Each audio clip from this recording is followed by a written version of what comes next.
Assalamualaikum warahmatullahi. Bismillahirrahmanirrahim. Alhamdulillahirabbil alamin. Nahmaduhu wa nasta'inuhu wa nastaghfiruh. Wa na'udzu billahi min shururi anfusina wa min sayyiati a'malina. May yahdihillahu fala mudilla lahu wa may yudlilhu fala hadiya lahu. Ashhadu an la ilaha illallah wa ashhadu anna Muhammadan 'abduhu wa rasuluh. Allahumma salli ala Muhammad wa ala ali Muhammad kama sallaita ala Ibrahim wa ala ali Ibrahim wa barik ala Muhammad wa ala ali Muhammad kama barakta ala Ibrahim wa ala ali Ibrahim fil alamin innaka Hamidum Majid. Rabbi shrah li sadri wa yassir li amri wa hlul 'uqdatam min lisani yafqahu qawli, amma ba'd. Alhamdulillah, kita bersyukur kepada Allah Subhanahu wa taala dapat kita berkumpul lagi pada malam ni. InsyaAllah seperti biasa, kerana PKP bermula. Sekejap, saya kena turunkan sikit kamera. Okay. Kita online semula. Dan bila kita online semula, terpaksalah kita tinggalkan dulu tajuk usul tafsir kita. Yang kita dah masuk itu berkenaan dengan sepatutnya masuk turun tafsir, jalan pentafsiran Al-Quran.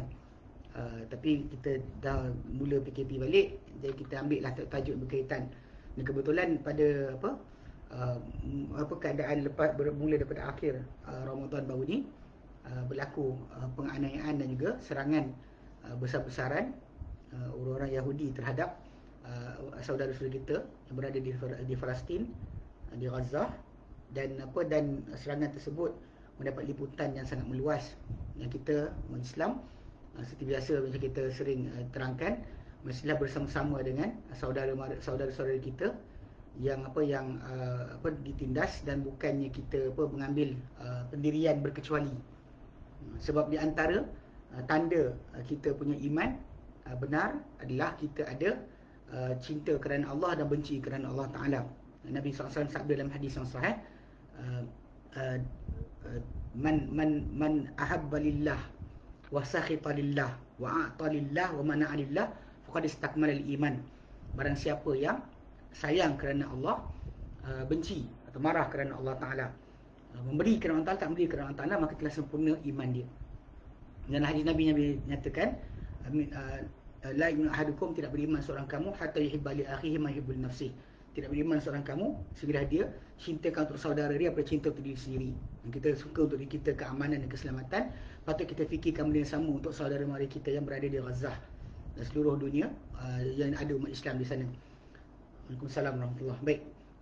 Jadi bila kita lihat balik dalam perkara ni, memang sebenarnya tajuk ni berulang, bukannya sekali, dan tiap kali tak sampai musim dia akan berlakulah penganiayaan Yahudi ke atas umat Islam di sana. Pasal mereka memang boleh buat bila-bila masa. Bila-bila masa apa nak dibuat oleh penduduk Yahudi Zionis kepada umat Islam di sana, dia akan buat.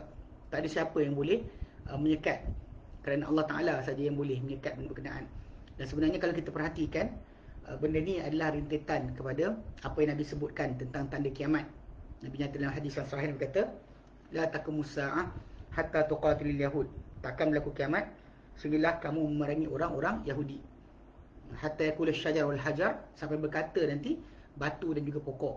Maksudnya takkan berlaku kiamat sampailah kamu memerangi orang Yahudi. Dan sehingga berkata pokok dan juga batu, ya Muslim ya Abdullah ta'al, wahai Muslim, wahai Abdullah. Pokok dan batu akan bercakap, wahai Muslim, wahai Abdullah, ta'al, mari sini.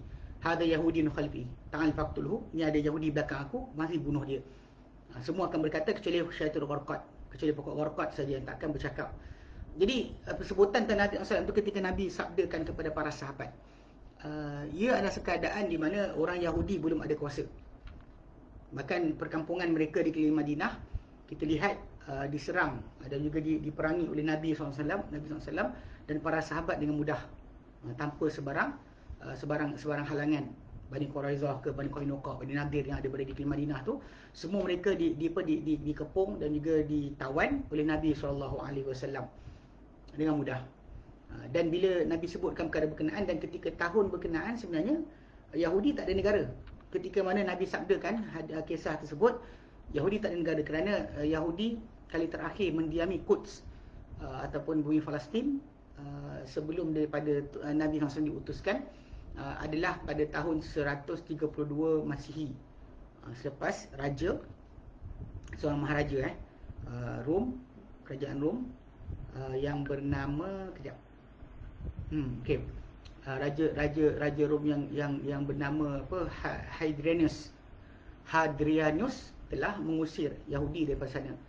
Sebab tu bila ketika para sahabat Nabi SAW masuk menakluk Baitul Maqdis, penguasa yang berkuasa ketika itu adalah Kristian, bukannya Yahudi. Yahudi tak ada. Bahkan Umar bin Khattab radhiyallahu anhu ketika diambil janji oleh pemerintah atau oleh penguasa asal bandar Quds atau Patriarch bandar Quds yang ketua agama Kristian di situ, ambil janji dengan Umar, minta tulis soal perjanjian. Antara perjanjian mereka tercatat ketika Umar datang ke Baitul Maqdis adalah tahun 15 Hijrah, janganlah tinggal di Baitul Maqdis sesiapa pun di kalangan Yahudi. So ketika tu Yahudi tak ada dekat Baitul Maqdis. So, bila Nabi sabdakan apa yang Nabi sabdakan, Yahudi tidak wujud di kawasan Baitul Maqdis. So ini yang kita nak kena faham, bahawa ini antara rintangan sejarah berkenaan dengan sabda Nabi SAW. Sebab tu bila kita nak tahu memang Nabi sabdakan, ia akan terjadi dan akan terjadi. Dan bila kita faham benda ni, maka persiapan kita adalah macam kita sebutkanlah berkali-kali, siap kita dengan ilmu, belajar apa yang patut, apa yang tidak, apa yang sepatut kita buat. Bukan sibuk dengan main internet dia. Kadang orang sibuk main internet dan sebagainya, solat pun lambai. Masuk waktu solat tak solat juga kan. Allahu Akbar kan, Allahu Akbar, dia geram dengan Yahudi tapi dia tak solat. Ini kena jaga sikit hubungan kita dengan manusia, hubungan kita dengan Allah Ta'ala, dua-dua kena jaga. Apa yang Allah Ta'ala tuntut dari kita, maka kita kena laksanakan juga. Tak boleh kita main-main macam tu saja. Baik, jadi malam ni insyaAllah kita akan ambil setajuk yang agak penting, iaitu berkenaan dengan kita kena mengenali musuh kita yang digelar sebagai Yahudi. Okay. Dalam Al-Quran Karim sebenarnya kalau ikutkan kalimah Yahudi ni hanya 8 kali je berulang. Kalimah Yahudi, kataan Yahud Al-Yahud hanya diulang sebanyak 8 kali, 8 tempat. Hanya sebanyak 8 tempat dalam surah 8 tempat. 8 tempat maksud dia dengan semua sekali kalimah tu 1 2 3 4 2 4 5 6 7 8 9 10 kali. 2 4 okey. 10 kali diulang dalam Al-Quran Karim. 9 kali.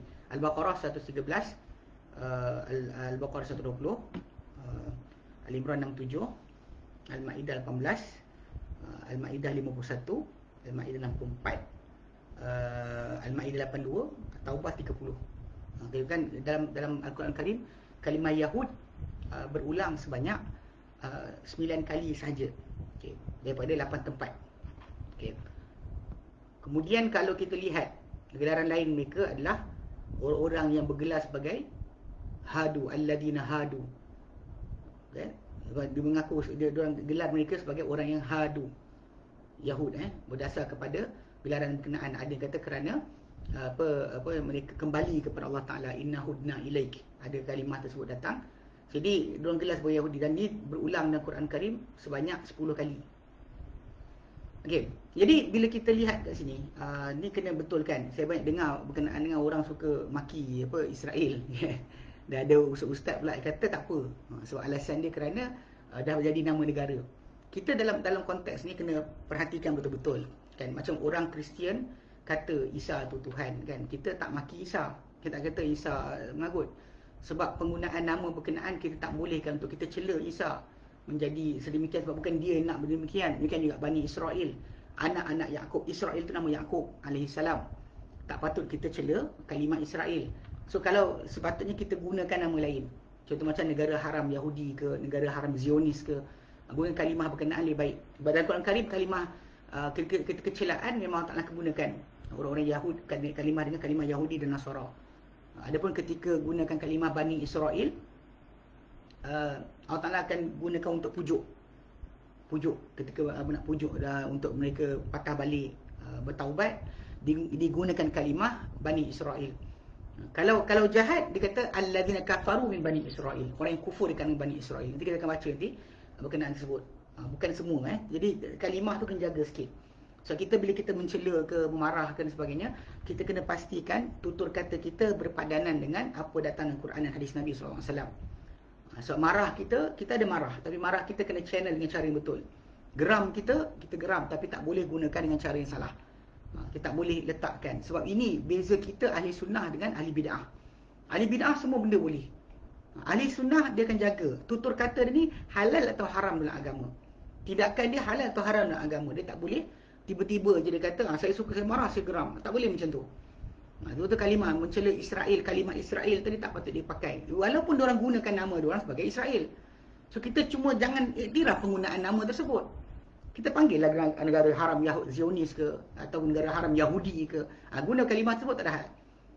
Tapi kalau gunakan Israel, Nabi sendiri SAW tak pernah gunakan untuk cela Bani Israel dengan kalimah Bani Israel. Bahkan kalau ni cela di kalangan Bani Israel, alladzina kafaru min Israel. Nanti kita akan baca macam ayat datang, lu'inal ladzina kafaru min Bani Israel. Dicela orang yang kafir di kalangan Bani Israel. So jaga kalimah berkenaan. Jangan kita semangat tapi langgar benda-benda yang dilarang oleh Allah Subhanahu Wa Taala. Sebab Israel tak pernah Israel itu yang Yaqub alaihissalam tak pernah pun ajak mereka buat benda demikian. Bahkan dalam Quran Karim kalimah Israel tak pernah cela. Bahkan di kalangan ahli hadis pun ada nama-nama seperti nama Israel. Pada zaman para sahabat pun ada orang yang bernama zaman Nabi hidup pun ada orang nama dengan Abu Israel. So tak ada pernah Nabi suruh tukar nama. So cuma zaman sekarang penggunaan nama tu nama negara haram. So kita kata kita jangan iktiraf penggunaan nama tersebut. Kita gelar negara tersebut sebagai negara Zionis atau negara Yahudi. Habis kita. Baik. Ini apa yang kita akan bentangkan, insya-Allah kita ambil daripada islamway.net. Ini ditulis oleh Amin bin Abdullah Asy-Syaqawi, yang terangkan berkenaan sifat-sifat Yahudi, yang semua diambil daripada Al-Quran Karim. Baik. Kalau kita lihat kan, bila kita dah terangkan apa kalimah Yahud dalam Quran berulang 9 kali. So jadi Allah SWT berikan mereka ni gambaran dan kita patut faham. Sebab Allah Ta'ala letakkan ciri-ciri mereka untuk kita jauhi. Sebab bila kita doa setiap hari 17 kali dalam solat, setiap hari kita doa siratal ladzina an'amta alaihim, kita ihdinas siratal mustaqim, tunjukkan kami Allah jalan yang lurus, siratal ladzina an'amta alaihim, jalan orang engkau beri nikmat ke atas mereka, ghairil maghdubi alaihim, bukan jalan orang kau murkai, waladhdallin, bukan juga orang yang sesat. Okey, dalam kalimah ghairil maghdubi alaihim tu kita kena belajar apa yang menjadikan mereka maghdub. Sebab kita dah minta pada Allah Ta'ala jangan jadikan kita ni ikut dengan jalan mereka. So dengan sebab itu tak boleh tidak, kita mesti belajar, tahu tentang ciri-ciri mereka. Bahkan mengetahui atau mengenali musuh kita sangat penting. Kita nak ambil diorang sebagai musuh. Kita nak kata ini musuh kita, musuh umat Islam, musuh para anbiya, musuh para anbiya. So kita kena kenal mereka punya sifat dan ciri-ciri. Pertama agar kita tidak jadi seperti mereka. Sebab Nabi SAW pernah sebut dalam hadis yang sahih. Nabi nyatakan kan, la tattabi'unna sananal ladina min qablikum. Kalian pasti akan ikuti jejak-jejak perangai tingkah laku ataupun cara orang-orang sebelum kamu. Shibran bi shibrin, sejengkal demi sejengkal, wa dira'an bi dira'in, sehasta demi sehasta, hatta law salaku juhra tabin, sampai kalau mereka masuk lubang biawak pun la salaktumuh, kamu pasti akan ikuti mereka. Para sahabat kata, ya Rasulullah, al-Yahud dan Nasara, Yahudi Nasrani ke? Yang dimaksudkan qala faman, mereka kalau bukan mereka siapa lagi. Jadi tiap kali ada tingkah laku yang menyamai Yahudi itu kita kena elak. Sebab tu kita kena tahu sikap-sikap pada masyarakat kita ni, Islam kita ni, kalau ada orang yang bersifat, dan memang kita kata generally sifat munafik tu adalah sifat Yahudi. Sifat nifak adalah sifat orang Yahudi. Cuma kita tahu lah apa yang bercakap bohong, kan berjanji mungkin janji, kan bila amanah dia khianat. Bila idza khasama fajar, bila dia berbalah dia akan jahat. Macam yang ditunjukkan sekarang lah kan, tempat lain kena tembak, dia tembak orang awam. Alasan kata ada terowong dan sebagainya. Tak ada pun keluar. Dan daripada terowong tersebut orang bersenjata bawa ambil AK-47 yang pakai apa topeng hitam, serang tak ada, tak wujud. Gambar-gambar berkenaan gambar ditunjukkan saja, tapi akhirnya tak keluar pun. Kumpulannya kononnya dikatakan sebagai mujahidin tadi tak ada, hilang. Dan tembak orang awam. Dia tak tembak orang yang tembak, dia tembak orang awam. Ini kaedah perangai biasa. Amerika Syarikat buat macam tu juga. Kita kena paksa sesebuah negara yang diceroboh menyerah dengan cepat, dia akan tembak orang awam. Dan kebiasaan kalau pemimpin tu mempunyai sayang pada rakyat, dia akan berhenti daripada perang. Macam Jepun lah. Apa jadi Jepun, Hiroshima, Nagasaki tu, itu antara contoh bagaimana perang, kita perang dengan tentera, kita lawan tentera je lah. Itu adab kita dalam peperangan. Dalam kes jihad, memang kita disuruh untuk berperang, tapi berperang kita dengan adab yang diletakkan oleh Allah Subhanahu Wa Taala. Tidak kita bunuh wanita, tidak bunuh kanak-kanak, tidak bunuh orang yang beribadat, tidak bunuh orang yang tak angkat senjata. Semua benda itu adalah larangan utama dalam agama. Tapi bila tanpa adab, kita tengok apa jadi. Kan Amerika Syarikat punya perangai, Britain ke, semua sekali negara-negara ni, negara kafir ni, tidak pernah ada sebarang adab. Peperangan mereka ni kadang-kadang matlamat menghalalkan cara. Demi untuk membolehkan atau menjadikan Raja Jepun letak jawatan, semua sekali ni dia diserang rakyat. Dan apa Yahudi buat macam tu juga. So, jadi majoriti sifat munafik tu memang dah. Cuma kita akan ikuti insya-Allah sikit demi sikit melalui firman Allah SWT dalam Quran mengenai perangai Yahudi ni. Moga pertama kita yang jadi macam mereka. Kedua, untuk kalaulah kita berdepan mereka, kita tahu kelemahan yang mereka ada. Apa sikap mereka sebenar. Kalau kita buat amalah pun, buat sebarang hubungan ke dan sebagainya dengan mereka, kita dah ada persiapan awal. So ini perangai mereka. Quran menyatakan. Jangan sekali-kali kita kita sangsi dengan pernyataan Al-Quran. Hanya orang-orang yang hati dia rosak sahaja yang akan merasakan apa Quran khabarkan masih belum tepat lagi. Dia kata betul Quran cakap, tapi saya tengok tak ada pun. Ayat macam tu keluar. Ini benda-benda yang akan berlaku pada masyarakat zaman kita sekarang ni kan. Ada separuh tu orang tu, orang sibuk tengah umat Islam diserang di Gaza, dia sibuk cerita bab orang asli. Ya, macam kita kata, macamlah seolah-olah macam kita kata benda tersebut kita lupakan masyarakat kita. Orang sedang dibunuh sekarang. Penindasan pada orang asli, ambil tanah sebagainya. Ya, bawa petition pada waktu lain. Ketika orang tengah sibuk benda ni, dia sibuk kenaan dengan tajuk tu. Seolah-olah macam kita sibuk dengan umat Islam di Palestin ni yang dibunuh, maka perbuatan kita tu macam melebihkan orang luar daripada penduduk tempatan. Seolah-olah macam orang asli tak terbela sebagainya. Apa guna kalau kita sibuk sana, rumah kita tak jaga. Ini benda-benda kena jaga-jaga sikit. Sebab banyak orang jenis liberal, artis kadang-kadang perangai macam tu. Dia suka untuk mempermainkan keadaan, untuk beri orang berhenti daripada benci kepada orang kafir yang Allah Ta'ala suruh kita benci. Baik, Allah Ta'ala firman dalam Quran, sangkut-sangkut. Alamak, macam mana sangkut-sangkut? Dari semua sangkut Saya pun tak pasti kenapa. Soalan, orang lain sangkut ke? Ke dia seorang je? Baik. Kalau Allah Ta'ala SWT dalam Quran, dalam surah Al-Ma'idah ayat 82, Allah Ta'ala nyatakan, A'udhu billahi minasyaitanir rajim. Latajidanna ashaddan nasi adawatan lilladina amanul yahud walladina asyraku. Engkau pasti akan dapati, Allah Ta'ala kata dalam Quran, pasti engkau akan dapati orang yang paling lancar je. Mana internet anda, bukan saya. Okey. Dalam surah Al-Ma'idah 81, Allah nyatakan, latajidanna 82, latajidanna ashaddan nas. Kamu pasti dapati manusia paling dahsyat. Paling dahsyat. Adawatan, permusuhan. Lilladina amanu, bagi orang beriman, al-yahud, orang Yahudi. Walladina asyraku, dan orang menyekutukan Allah Subhanahu wa Ta'ala.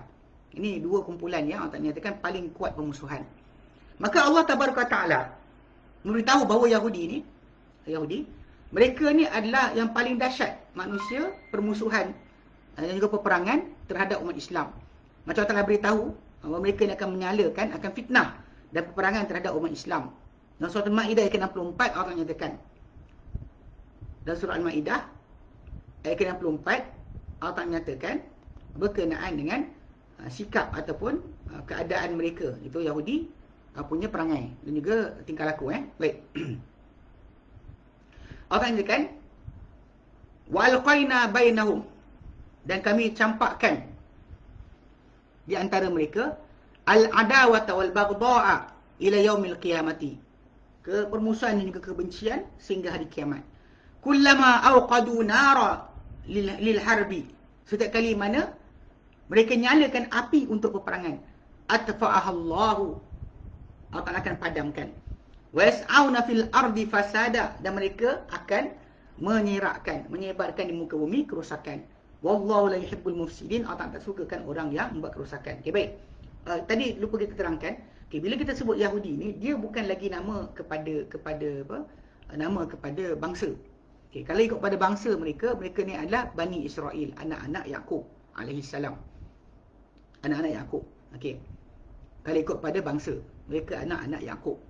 Tapi kalau ikut kepada gelaran Yahudi ni, dia adalah gelaran kepada agama.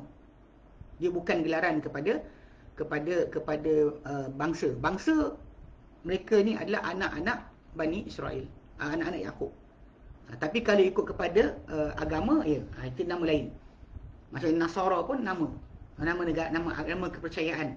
Nama kepercayaan. Dia bukan nama nama bangsa. Yahudi ni bukan nama bangsa, dia nama agama, nama pegangan agama.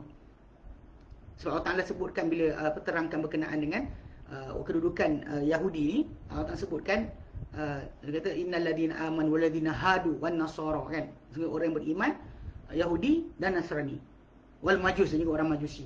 So bila Allah Ta'ala, ataupun Sabiin, Allah Ta'ala sebut tentang Sabiin. So dia sebut nama-nama tadi, orang beriman, Yahudi, Nasrani, Sabiin, Majus. Ini adalah agama, dia bukan bangsa. So kena faham betul-betul, dia adalah nama, bukannya nama agama, bukan nama bangsa. Okey. Dan Yahudi ini tak pernah selamat daripada kejahatan mereka siapa-siapa.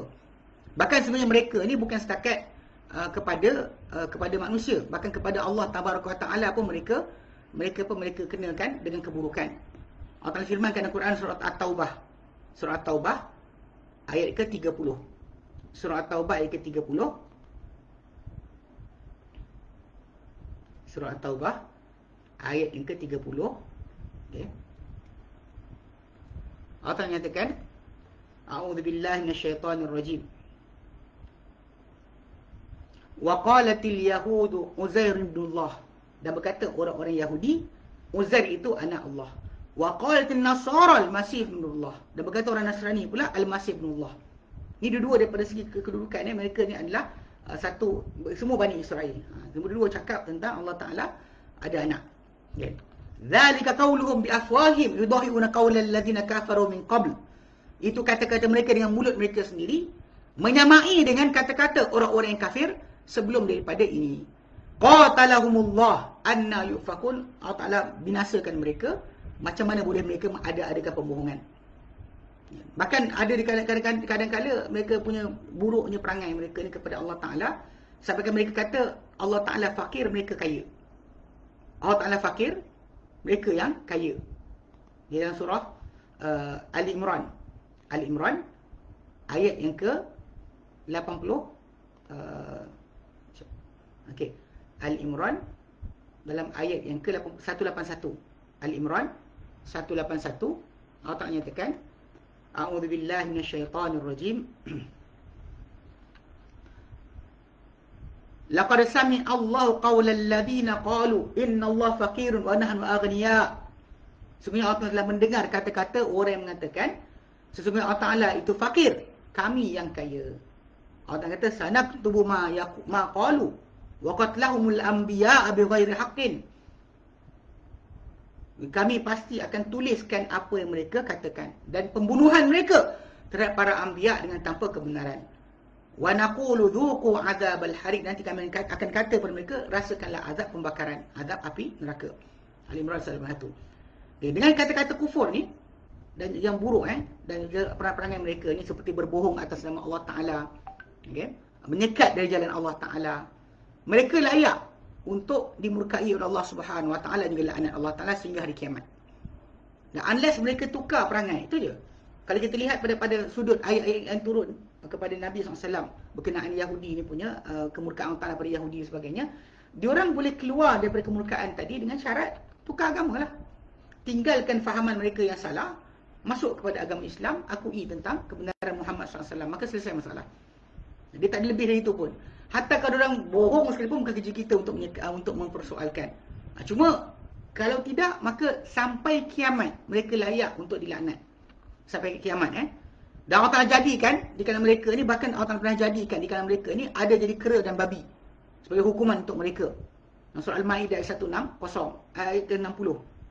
Surah Al-Ma'idah ayat ke-60, Allah Ta'ala nyatakan tentang supaya kita faham siapakah orang paling teruk. Kalau kita kata ada manusia yang jahat dan teruk sebagainya, maka Allah Ta'ala beritahu ada lagi teruk dari itu, daripada orang-orang yang kita sangkakan teruk atau buruk. Allah Ta'ala nyatakan A'udzubillahi minasyaitonirrajim, ayat 60 surah Al-Ma'idah. Qul hal unabbi'ukum bisyarrin min dzalika mathubatan 'indallah.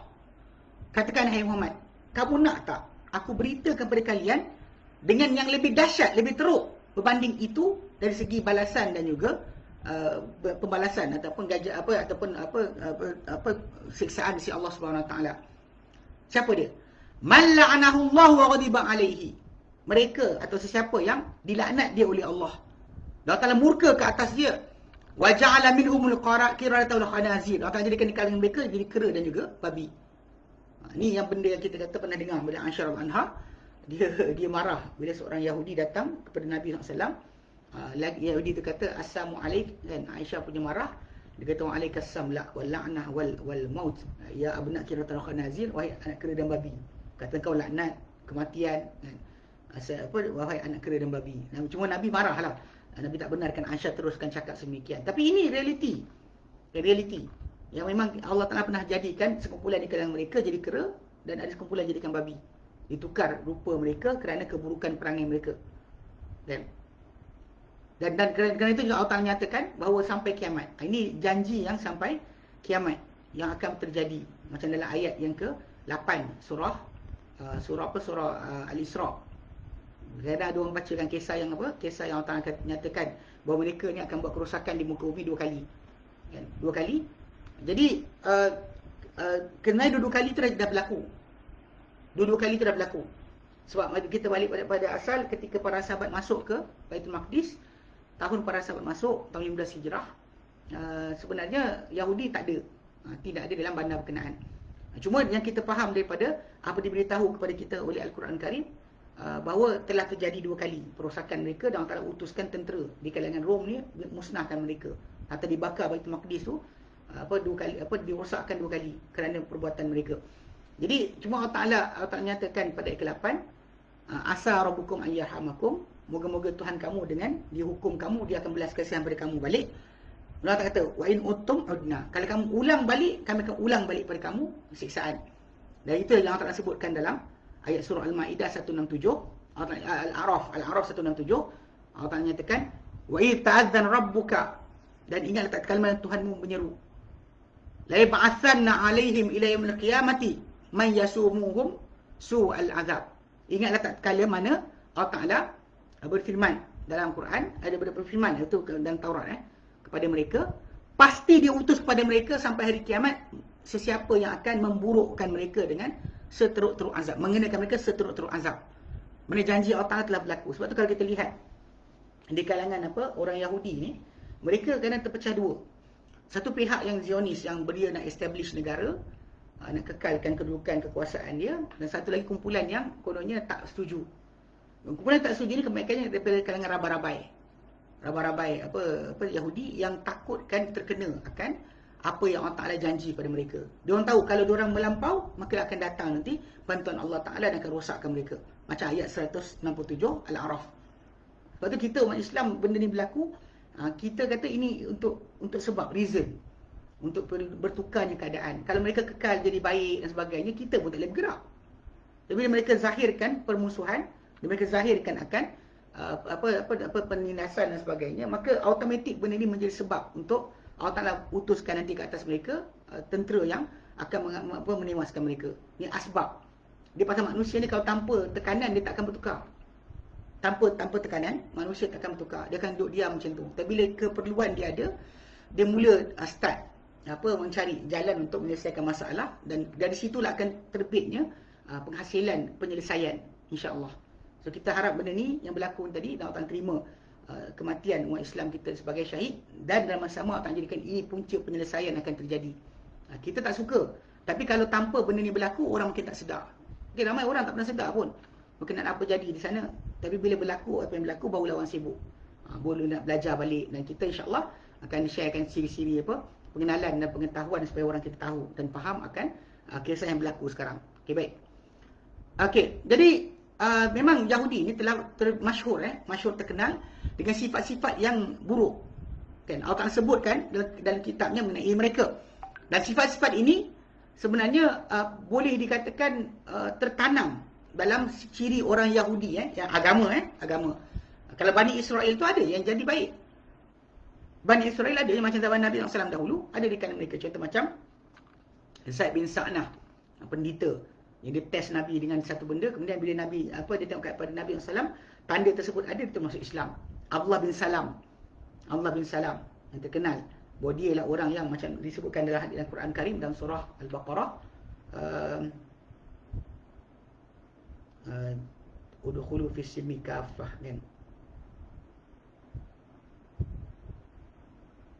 Surah Al-Baqarah ayat yang ke 208. Surah Al-Baqarah Allah nyatakan ya ayyuhalladzina amanu dukhulu fis silmi kaffah.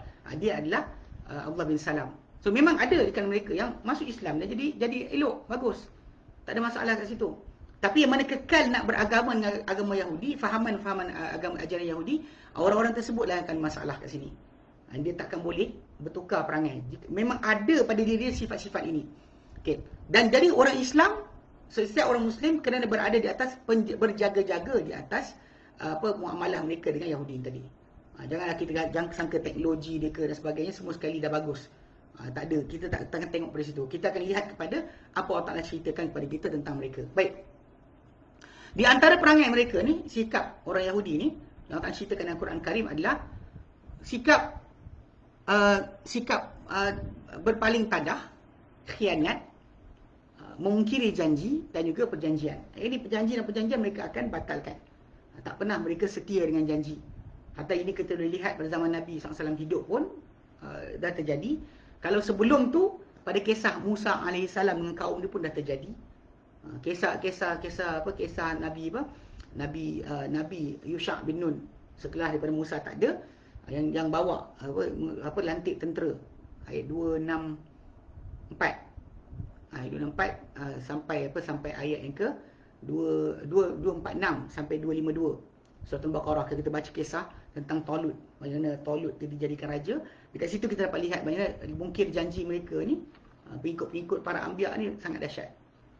Nabi diutuskan dan mereka boleh khianat lagi. Kalau kita lihat dalam surah As-Saff, kan, ayat keempat Allah nyatakan tentang Musa sendiri, Musa AS. So kalau apa dia membuat sekarang ni tak teruk berbanding dengan apa Allah ceritakan. Sebab dalam kisah Musa AS ada kisah Musa AS, dia seorang Nabi yang menyelamatkan Bani Israel daripada cengkaman Fir'aun. Musa AS pernah sebut pada mereka, kan, wa idh qala Musa liqaumihi, ingat tak kali mereka kata Musa pada kaumnya, ya qaumi, wahai kaumku, lima tu'dhunani, kenapa kalian sakiti aku, wa qad ta'lamun anni rasulullah ilaikum, sedangkan kalian dah tahu aku ni utusan Allah Ta'ala kepada kalian. Aku utusan Allah Ta'ala, kalian sakiti. So kalau Musa ada boleh sakiti, dan Musa yang selamatkan mereka sakiti, apatah lagi yang lain.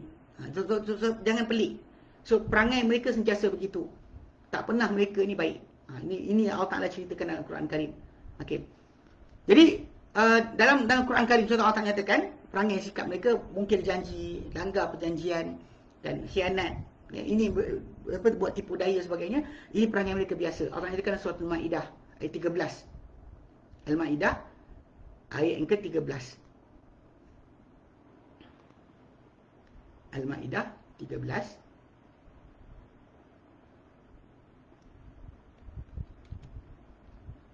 Okey.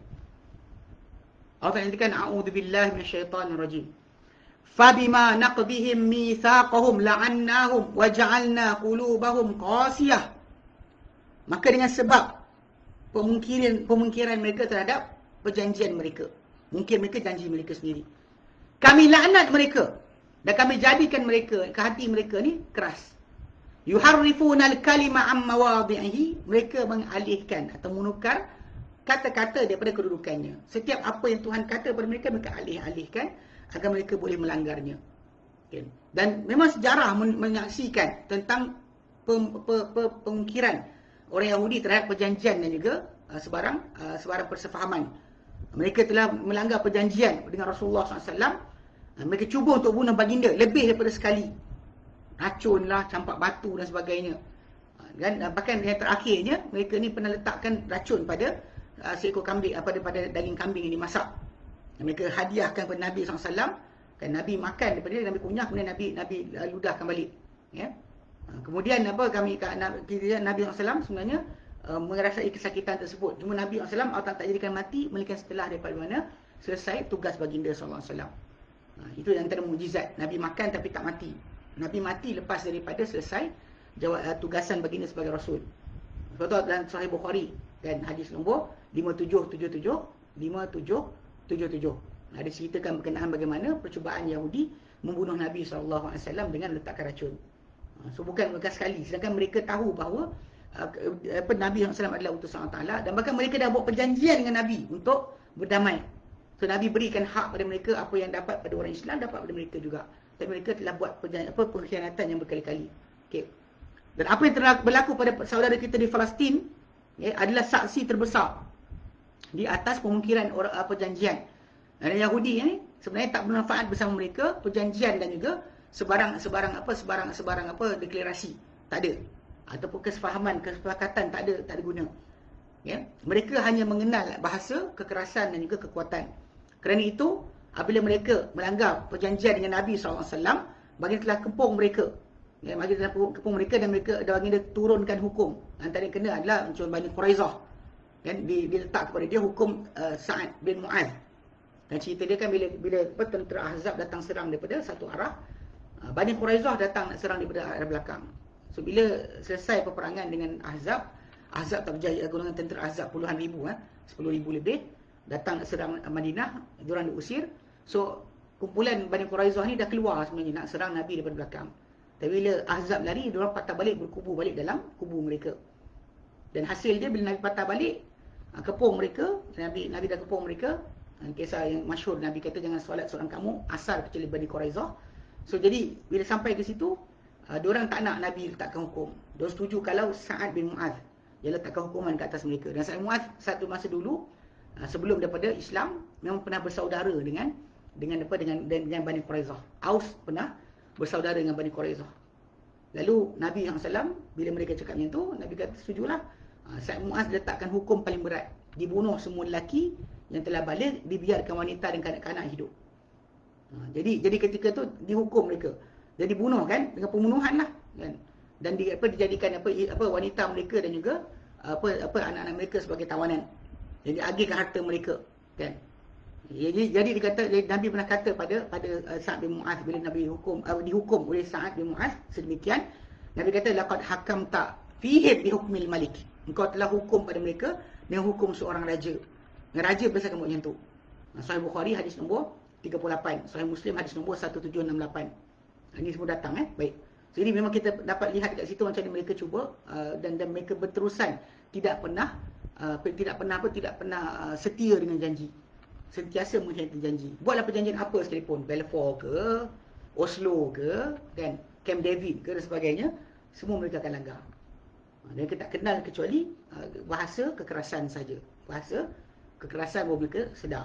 Okey. Di antara sifat mereka disebut dalam Quran Karim adalah mereka membunuh para anbiya alaihissalatu wassalam. Mereka telah bunuh Yahya, Zakaria dan selain mereka berdua dengan para nabi dan para rasul. Kata mereka selawat dan salam. Memang yang datang rekod yang kita tahu bahawa mereka memang dalam kitab mereka sendiri mereka sebut berkenaan dengan tajuk pembunuhan Zakaria dan Yahya. Hatta kisah pembunuhan Isa atau cubaan membunuh Isa AS pun berlaku daripada mereka. Lepas tu saya ingat Hollywood kot. Dalam kisah cerita filem Hollywood, Mel Gibson pernah buat satu filem dan filem dia tentang Isa punya kisah tu, Passion of Christ. Dia cuba follow sebiji macam mana dalam New Testament. Dalam Matthew, Mark, Luke and John tu dia cuba ambil kisah tu macam tu, portraykan balik. Bahkan bahasa dipakai bahasa Aramaik. Dia tak pakai bahasa Yahudi. Bahkan tak pakai bahasa Inggeris. Jadi bila kisah tu berlaku yang nak jadi cerita dia, filem Mel Gibson ni dibenci, dimarahi oleh komuniti Yahudi dunia. Dan diorang kata bahawa Mel Gibson ni anti-Semitic. Tak suka, benci dengan Yahudi. Actually salah gunakan istilah anti-Semitic tu salah. Sebab Semitic ni maksud dia bangsa Sam. Kalau ikut pada Sam bin Nuh punya anak, Arab pun bangsa Sam juga. Sam bin Nuh. Anti-Semitic ni anti kepada bangsa Sam. Bangsa Sam bukan hanya Yahudi. Arab pun bangsa Sam. Tang mana pula Yahudi saja. Tapi diorang gunakan istilah ni pakai untuk mereka. Siapa benci Yahudi kata anti-Semitic. Sebenarnya tak. Kan kita tak tahu, tak suka perangai dia. Jadi bila filem tu dibuat, ditunjukkan memang jahatnya pendeta-pendeta dan rabai-rabai Yahudi yang berusaha untuk menjadikan Isa terbunuh. Semua sekali dicatatkan. Memang diorang buat. Kan? Sebab tu Allah Ta'ala nyatakan dalam Quran. Dan memang kita akan ceritakan dalam surah Ali Imran. Ali Imran ayat yang ke-112. Kalau tidak dalam surah Al-Baqarah 61 pun ada sebut. Al-Baqarah ayat 61 pun ada sebut berkenaan dengan tajuk pembunuhan para anbiya. Allah Ta'ala ceritakan berkenaan dengan bagaimana mereka ni orang-orang Yahudi ni, mereka telah cuba bunuh para anbiya. Bukan benda baru. Ini adalah benda lama. Cuma bagi orang yang tak tahu cerita, dia akan ingatkan benda baru, tak lama. Jadi Allah Ta'ala nyatakan dalam Quran dalam suratul Al-Imran, Al-Baqarah 61. Okay, Allah Ta'ala nyatakan dalam surah Al-Imran ayat 112. Allah Ta'ala nyatakan a'udzubillahi minasyaitonir rajim. Duribat 'alaihimudz zillatu. Dikena ke atas mereka ni kehinaan. Ainama suqifu. Mana sih mereka berada, mereka dipandang hina. Illa bihablim minallahi wa hablim minan nas. Melainkan kalau bukan kerana hubungan dengan Allah Ta'ala dan hubungan dengan manusia. Jika tidak, mereka ni tak pernah dia ada kemuliaan langsung. Okay. Wa ba'u bi ghadabin minallah. Dan mereka kembali pulang dengan kemurkaan dari Allah Ta'ala. Wa duribat 'alaihimul maskanah. Dan dikena ke atas mereka ni kehinaan. Zalika, kenapa Allah Ta'ala beri mereka hukuman ni? Zalika bi annahum kanu yakfuruna bi ayatillah. Itu adalah kerana mereka dah kufur dengan ayat-ayat Allah. Bukti-bukti Allah Ta'ala berikan, tanda-tanda Allah Ta'ala tunjuk pada mereka kebenaran. Dan bahkan tak ada, kalau kita lihat dalam Quran Karim, bangsa yang mendapat banyak perkara ajaib Allah Ta'ala tunjuk pada mereka untuk buktikan kebenaran para rasul berbanding Bani Israel. Dihidupkan orang mati, kan?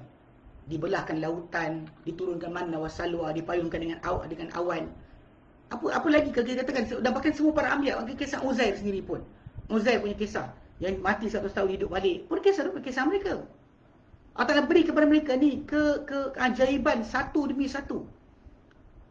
Itu sebab tu kenapa kadang-kadang kita bahaya juga bila kita minta benda pelik-pelik ni kan.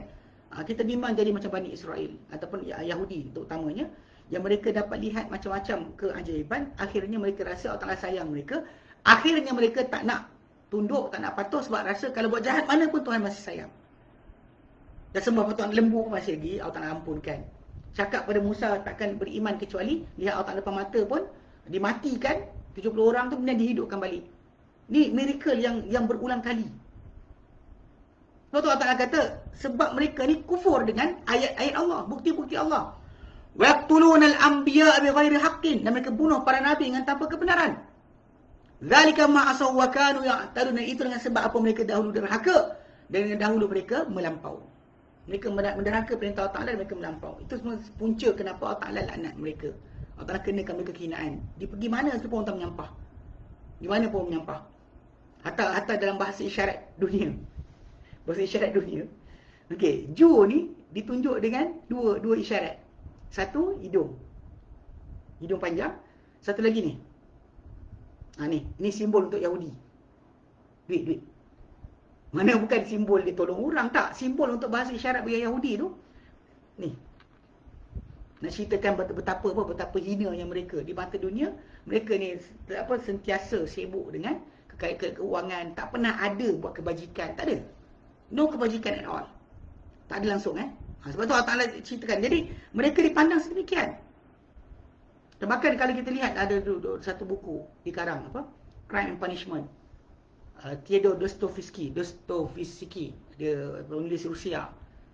Yang buku tersebut kalau siapa nak bahan bahaya riba. Ini buku tentang bahaya riba. Boleh baca buku Crime and Punishment yang bukan Islam punya lah.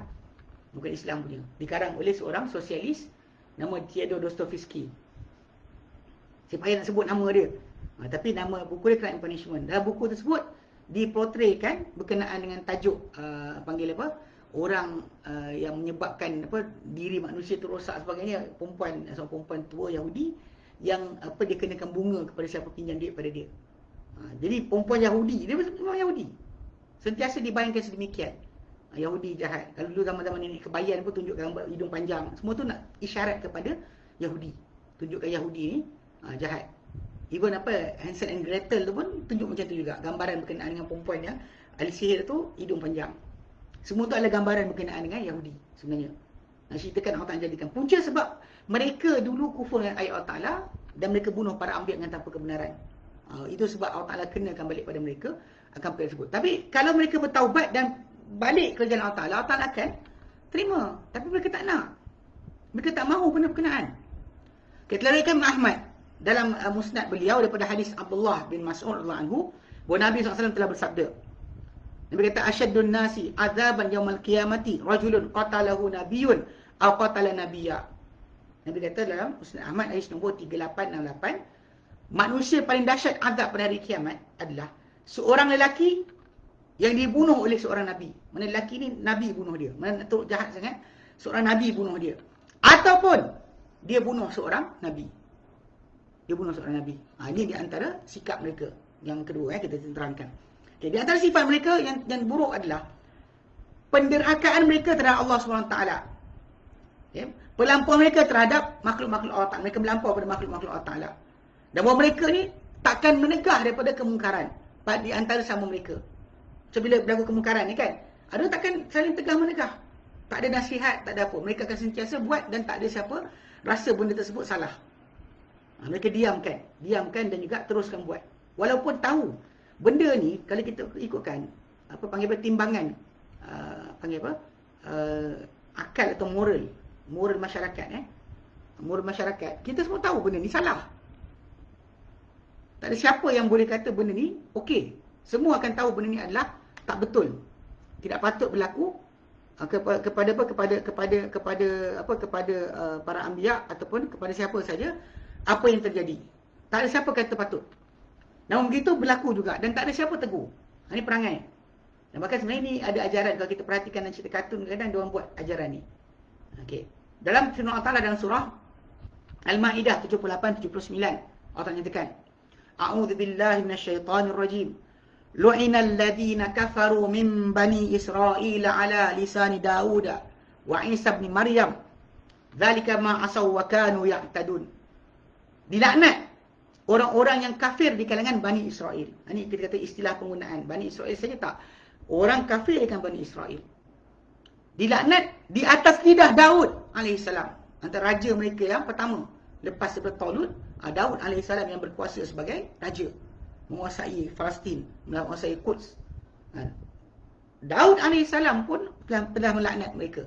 Dan dilaknat mereka di atas Isa bin Maryam. Di atas lidah Isa bin Maryam. Kenapa dilaknat mereka? Dzalika ma asaw wa kanu ya'tadun, itu kerana mereka menderhaka dan juga mereka dahulu melampau. Okey, apa antara sikap mereka yang Allah Ta'ala ceritakan? Kanu la yatanahawna 'an munkarin fa'aluh. Mereka dahulu tak pernah menegah daripada kemungkaran. Mereka bersama-sama buat benda tersebut. Labi sama kanu yaf'alun, itulah seburuk-buruk apa mereka kerjakan. Ini ada satu istilah dipanggil, if you cannot beat them, join them. Saya perhatikan banyak benda dalam kadang-kadang cerita kartun Disney lama-lama kan. Dia ada cerita kawan tu buat bising kat luar, dia cuba tegur tak jadi. Last sekali dia join sama.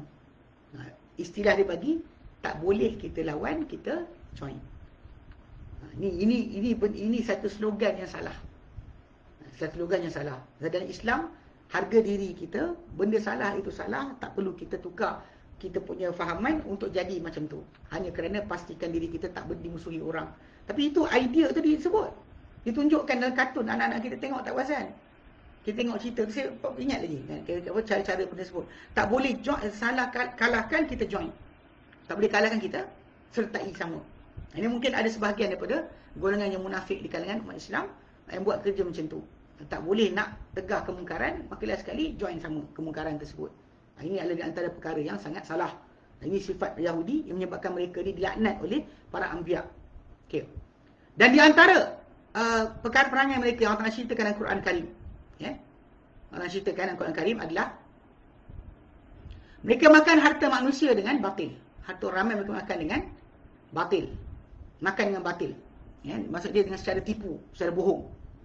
Ini sebenarnya perkara yang patut kita kena jaga-jaga sikit pada umat Islam. Ini perkara-perkara yang kadang orang tak kisah.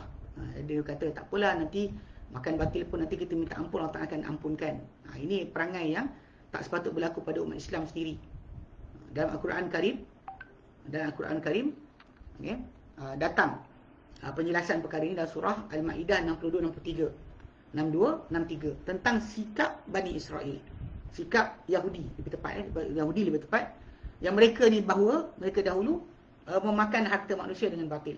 Allah nyatakan, wa tara katsiran minhum yusari'una fil itsmi wal udwani wa aqlimus suhta labi'sa ma kanu yaf'alun.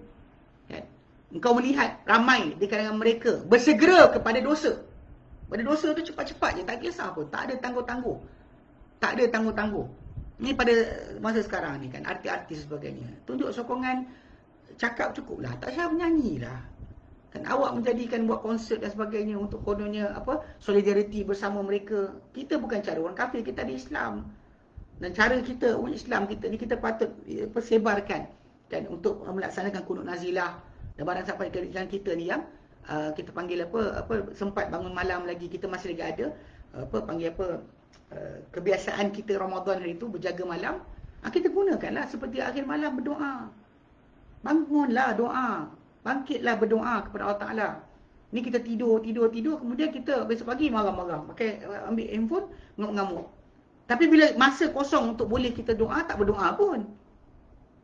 Dan kita tahu waktu yang makbul doa Nabi beritahu, tapi tak ada kita buat pun. Macam mana nak dapat pemakbulan? Macam mana kita nak tolong saudara kita? Kan duit kita bagi dah. Tinggal pula masalah doa. Bahkan doa adalah yang utama banding yang lain. Allah Ta'ala akan buka asbab untuk kemenangan dengan doa kita. So, Nabi sendiri SAW pernah sebutkan. Nabi kata, ana da'watu Abi Ibrahim. Aku doa bapa aku Ibrahim. Macam permulaan Nabi SAW dicetuskan untuk dia ni adalah doa Ibrahim AS. Nabi kata, ana da'watu Abi Ibrahim. Akulah doa bapa aku Ibrahim.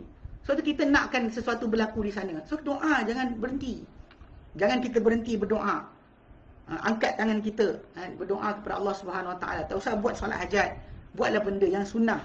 Yang Nabi SAW tunjuk kepada kita, beritahu kepada kita untuk kita buat. Jadi kita kan faham. Jadi mereka ni kan cepat pada dosa. Kita kena jangan macam tu. Okay. Dan permusuhan serta makan mereka akan benda-benda yang secara bohong, secara tipu. Itulah sebab buruk apa mereka dahulu kerjakan. Laula yanhahumur rabbaniyun wal ahbar an qalimul itsm wa aqlihimus suht labi sama kan yasnaun. Kalaulah menegah mereka, golongan rabbani, golongan yang kononnya mempunyai hubungan dengan Tuhan, yang dekat dengan Tuhan, orang-orang yang associate diri mereka untuk kata dibut kepada Tuhan, serta para pendeta-pendeta ataupun para pendeta-pendeta. Kalaulah mereka tegah golongan ni daripada kata-kata mereka yang dosa dan makan mereka dengan secara batil. Itulah sebab buruk mereka yang mereka buat. Mereka tak tegah dan mereka saling buat. Okay. Kerana itu bersungguh-sungguh orang Yahudi ni untuk menguasai bank, ekonomi dunia, supaya mereka boleh mengawal, memastikan hal ehwal umat dunia ni berlaku seperti mereka kehendaki. Ini benda yang kita kena faham. Kadang-kadang ada orang kita kata kan, dia kata kenapalah tanah Arab tak buat apa pun sebagainya. Saya dah kongsi banyak kali. Negara-negara Arab yang ada sekarang ni kerana kesilapan orang dahulu. Orang dahulu punya silap. Orang dahulu punya kesilapan menumpukan kepada ekonomi tu sektor ketiga, keempat lah, kedua ke pembuatan dan sebagainya, perkilangan. Diorang lupa berkenaan masalah industri utama, iaitu makanan. Negara-negara yang tanah Arab sekarang ni, tak kira Emirates ke Saudi ke mana sebagainya, Mereka punya makanan 100%, kalau tak 90%, 100% adalah daripada gandum-gandum daripada Amerika Syarikat. Amerika Syarikat dah pegang dah siap-siap. Di kawasan contoh macam Sudan sepatutnya boleh kan, dia pecahkan Sudan kepada dua supaya tak membolehkan berlaku penanaman gandum dengan banyak. Dan kalau berlaku penanaman gandum dengan banyak tu, memang boleh menghentikan penguasaan US kepada negara-negara Arab. Orang kita mungkin cakap, kata kenapa tak cakap je kita sekian-sekian. Kita tanam beras sendiri, Alhamdulillah kita ada lagi. Negara orang tak tanam dah. Zaman dulu ada kesilapan berlaku. Pemimpin terdahulu pernah hentikan pasal US hantar gandum dengan harga yang murah. So diorang sampaikan ambil yang murah tadi, sampai akhirnya petani-petani berhenti menanam gandum. Hasil dia terjadilah macam sekarang. Semua pergantungan makanan mereka daripada luar. Dan benda ni kalau kita suruh, kita desak mereka buatlah perisytiharan, buat sekian, kan, benda tu akan menyebabkan kematian rakyat.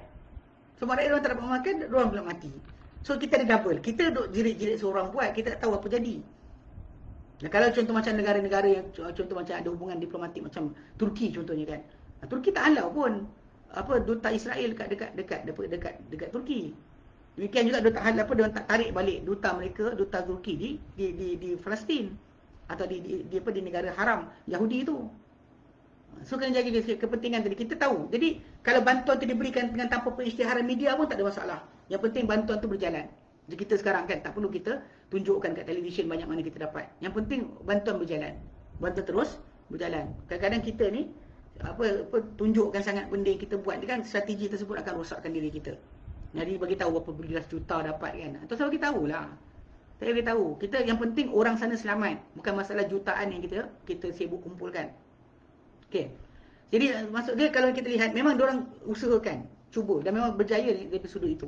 Kita pun Malaysia hampir-hampir dahulu beberapa tahun lepas dan 10 tahun lepas lebih kurang pernah ada percubaan untuk Amerika Syarikat nak bekalkan beras kepada Malaysia dengan harga lebih murah. Mujur Alhamdulillah negara kita ketika tu reject, tak terima. Kalau kita terima, mungkin akan berhenti tanam beras dan berakhir akan menjadi masalah, membawa kepada kita akan hilang kuasa terhadap kita punya kedaulatan. Ini benda banyak orang tak tahu. Baik.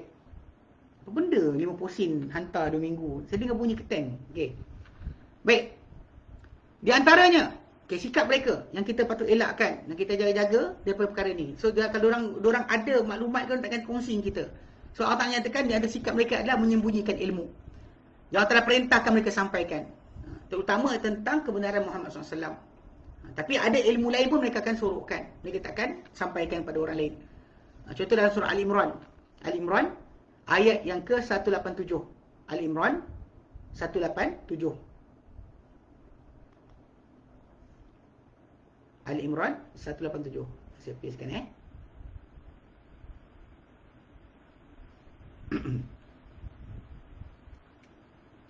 Allah nyatakan A'udzu billahi minasyaitonir rajim. Wa idz akhadallahu mitsaqal ladzina utul kitaba. Dan ingatlah ketika mana Allah Taala mengambil perjanjian orang diberikan mereka kitab. La tubayyinunnahu linnas. Hendak kalian terangkan ia kepada manusia. Wala taktumunah. Jangan kalian sembunyikan ia. Fanabaduhu wara'a zuhurihim. Lalu mereka lemparkan perjanjian Allah Ta'ala tu ke belakang badan mereka. Campak ke belakang, tak usah pandang dah. Washtarau bihi thamanan qalila. Dan mereka beli dengan perjanjian Allah Ta'ala tu benda yang nilai sedikit di dunia. Fabi sama yashtarun. Maka itu seburuk-buruk apa mereka beli. Mereka beli tapi beli yang kerugian. Mereka beli, sanggup mereka tukar ganti dengan janji dengan Allah. Perjanjian dengan Allah Subhanahu Wa Ta'ala. Dan mereka terangkan dan mereka sembunyikan ilmu. Sebab tu kalau ada orang kata satu perjanjian dengan Israel untuk kongsi maklumat, mampus tak bagi sebenarnya. Tuan-tuan tahu kan macam kita punya komputer pakai Intel chip ni kan. Diorang letakkan, dia kan nama Sodoma lah, Sandy Bridge. Itu nama tempat di negara haram Yahudi tu. Diorang letak di sana semua engineer yang pandai microchip ni, diletakkan di kawasan situ. Dia tak bagi lepas. Dia bagi semua provide semua sekali orang tu nak, tapi dalam masa yang sama tidak ada akan dilepaskan mereka. Sebab tak nak bagi maklumat tadi terlepas cara buat chip untuk mereka terus monopoli. Mereka takkan sekali-kali kongsi dengan kita. Macam Syiah lah, Iran. Iran pandai buat nuklear tapi tak pernah pun dia kongsi dengan kita sebarang maklumat tersebut. Teknologi macam-macam dikatakan tentang Syiah Iran. Dikatakan macam-macam teknologi dia ada. Dia tak pernah. Dia keserupaan tu ada perangai. Tak pernah dia kongsi pun. Kalau dia datang ke Malaysia, dia bawa kitab Syiah dia. Mana pernah dia bawa teknologi? Apa Malaysia dapat dari teknologi Iran? Ada. Macam itulah tak pernah kita akan dapat daripada Yahudi. Dalam apa pengajian akan selepas ke, perubatan ke, mereka takkan kongsi dengan kita. Ini benda yang patut difahami. Okay. Di antara juga sikap mereka adalah hasad. Yang ini dengki. So, kalau kita umat Islam pun ada perangai dengki dan sebagainya pun tak elok juga. So, ini ada sikap daripada sikap Yahudi. Okay. Allah Ta'ala nyatakan dalam surah Al-Baqarah. Ayat ke 109. Al-Baqarah 109. Allah ceritakan berkenaan dengan sikap atau perangai orang-orang Yahudi. Jadi sikap mereka adalah mereka dengki. Mereka bersifat dengki. Mereka bersifat dengki. Allah Ta'ala nyatakan a'udzubillahi minasyaitonirrajim.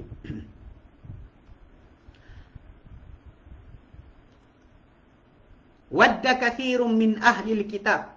Suka atau mahu setiap ramai di kalangan ahli kitab. Ramai di kalangan ahli kitab ni, law yaruddunakum min ba'di imanikum kuffara.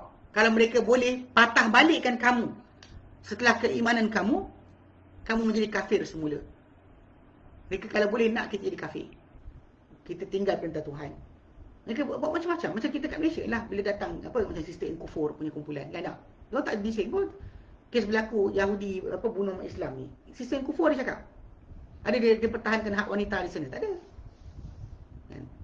Di Malaysia banyak. Suhakam ke apa benda ke kumpulan sama je. Semua kumpulan ni sebenarnya bekerja untuk merosakkan umat Islam. Kumpulan ni kuno hak asasi manusia kan. Kat Malaysia ni lah hadis kan. Even saya tengok banyak di kalangan orang kafir pun macam tu. Senyap. Kalau bab lain beria. Kata liberation lah, apa benda lah. Tapi kat sini dia akan diam. Tak bercakap sepatah pun. Hatta kita kata duduk diam je. Takkan bercakap. Sedangkan pencabulan apa benda korang hantar bunyi sen-sen tu? Baik. Apabila pencabulan tu berlaku dibuat oleh mereka, sepatutnya atas dasar kiraan yang betul kita patut tak setuju. Tapi orang ni tak pernah ada pun kesamaan kat situ. Jadi mereka tak pernah rasa kalau umat Islam ni baik ke, dapat benda baik elok ke tak suka. Bahkan dapat hidayah pun tak suka. Hidayah diperolehi pun tidak disukai. Kenapa orang kata hasada min indi anfusihim? Kerana apa mereka tak suka ni? Kerana dengki daripada dalam diri mereka. Min ba'di ma tabayyana lahumul haq, setelah mana nyata pada mereka kebenaran. Maka Allah Ta'ala suruh umat Islam, fa'fu wasfahu. Maka maafkanlah dan berdamailah, buat tak tahu je. Hatta ya'ti Allahu bi amrih, sehingga Allah datangkan dengan akan perintahnya. Itu jihad. Bila Allah Ta'ala perintahkan jihad, maka baru kamu buat. Jika tidak, biarkanlah. Diorang nak cuba macam-macam, tak payah hiraukan. Mereka cuba percubaan mereka buat, biarkan. Mereka tak suka dengan kamu dapat iman yang betul pun biarkan. Tapi sampai Allah Ta'ala perintahkan. Ada perintah Allah Ta'ala tu kita buat tafsir, dinyatakan adalah jihad. Datang jihad, maka barulah dilaksanakan akan pembalasan pada mereka.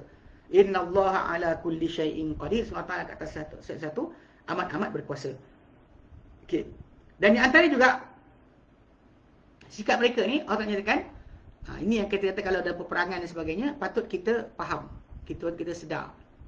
Mereka adalah sebenarnya golongannya pengecut.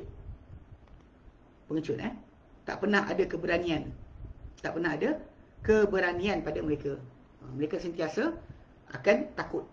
Ya, Allah tak nyatakan dalam Quran menceritakan tentang sikap mereka ni.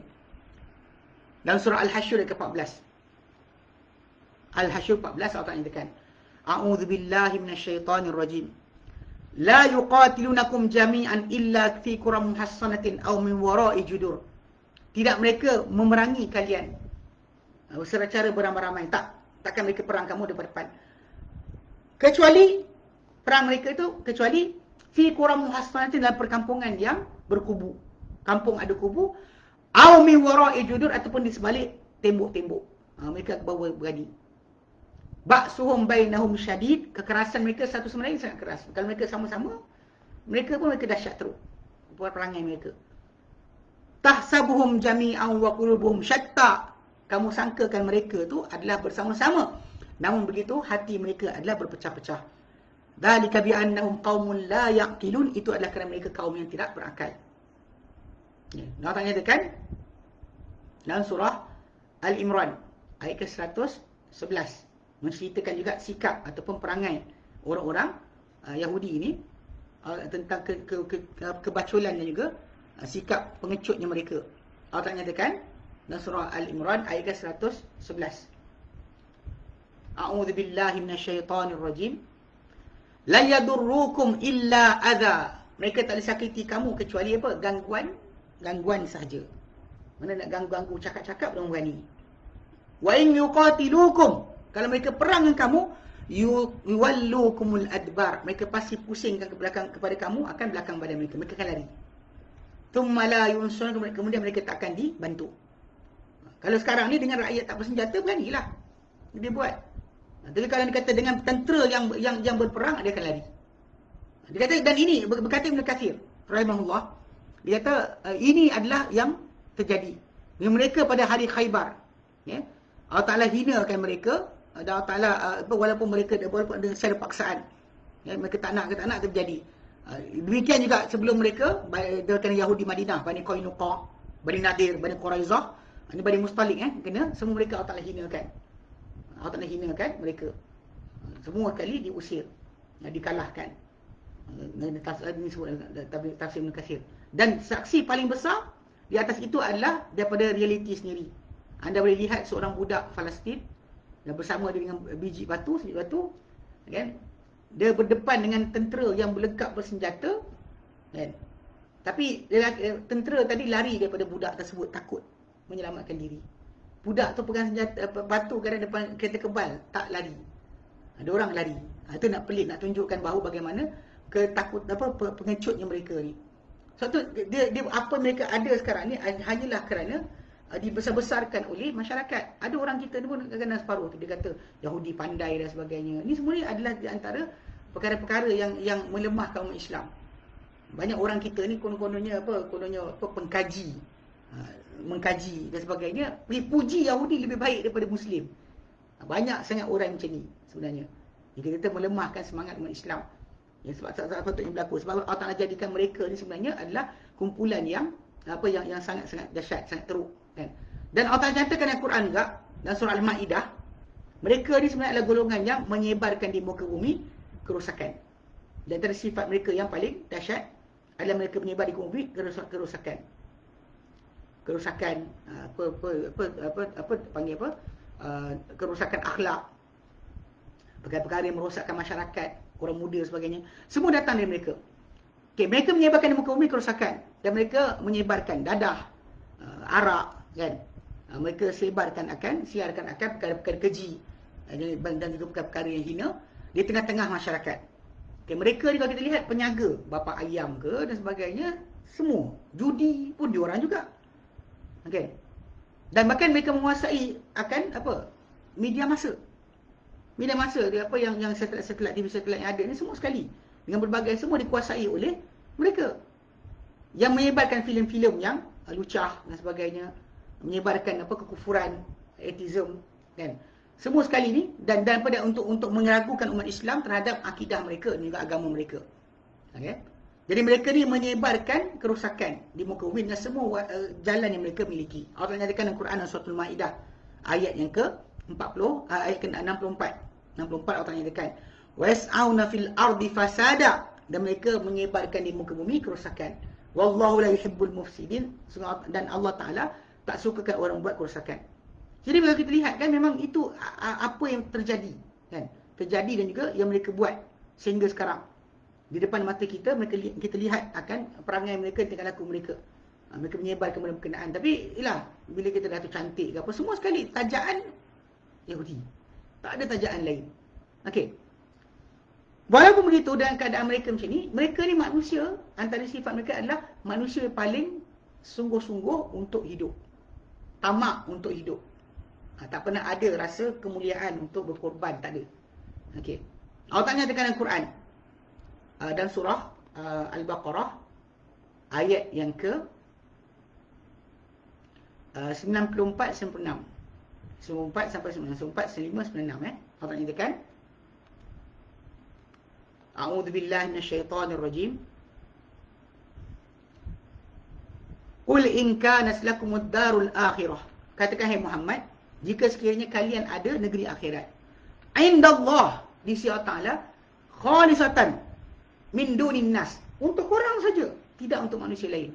Fatamannaul mauta in kuntum shadiqin. Maka impikanlah kematian kalau kalian semua benar.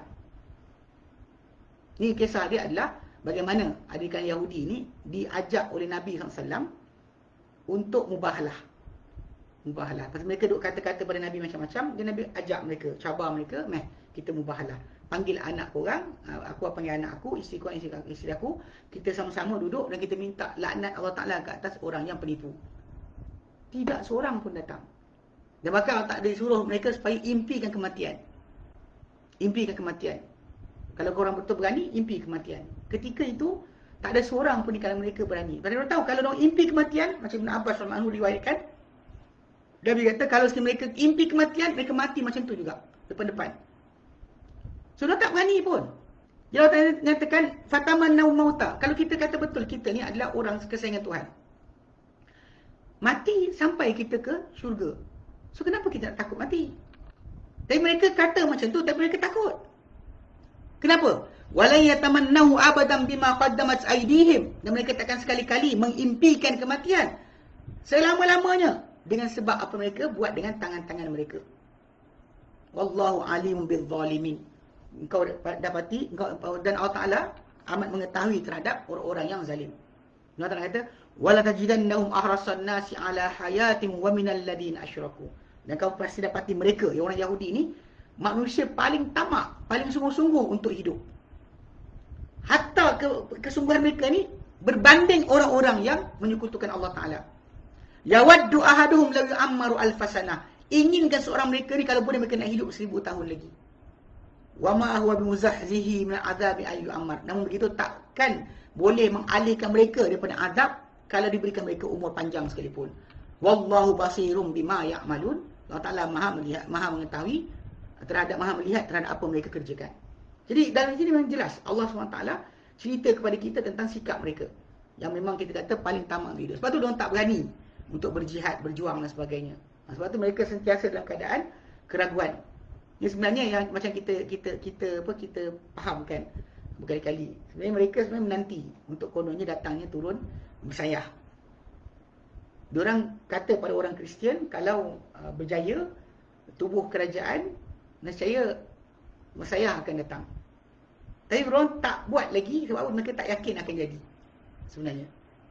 Kalau ikutkan diorang nak musnahkan negeri umat Islam yang ada tu kan, bila-bila masa dia buat. Dia jatuhkan bom, habis selesai masalah.